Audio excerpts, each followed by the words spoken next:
لالي حمیدزي د حکمتیار له پلویانو سره څه وکړل او څنګه یې په منډه کړل. سلام، وخت مو بخیر. که غواړئ په دې باب پوره او کره معلومات ترلاسه کړئ ویډیو تر پایه وګورئ. زموږ چینل د سره سبسکرایب کړئ.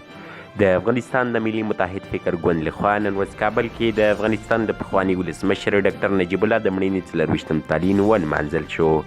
دغه مراسمو کې سلګونه پیغلو ځوانانو د حکومت پخوانیو څیرو برخه اخیستې وه، خو بلخوا د حکمتیار پلویانو غوښتل چې غونډه ګډه وډه کړي، خو پولیسو ګډوډي دلته پرې نه ښودل او په حزبیانو یې ډزې وکړې. په یوه ویډیو کې د ولسي جرګې پخوانی وکیل لالي حمیدزی د ګلبدین حکمتیار په نفرو پسې ټوپک ځغلوي او هغوی په تېښته بریالي کیږي.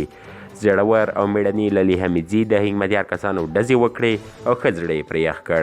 بلخوا د افغانستان ځینې فرهنګ پاله ځوانان وایي د رښتیا میدان زور غواړي. 3 دقیقې په قرآن شریف کې تېرې وي چې بیا وتښتېده. ای کاش تاسو یې ځغستی لیدلی وای.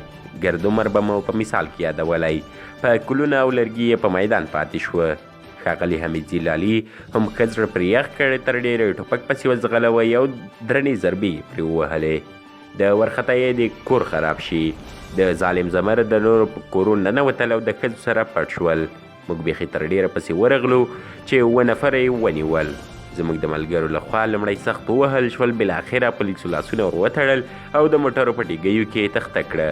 ملي قومندان همت وعده وکړه چې تورې شپې به پې وویني. تر بلې ویډیو مو په لیو بخونکي خدای سپارم. هر چېرې چې یاست تاسې بریا زموږ دعا.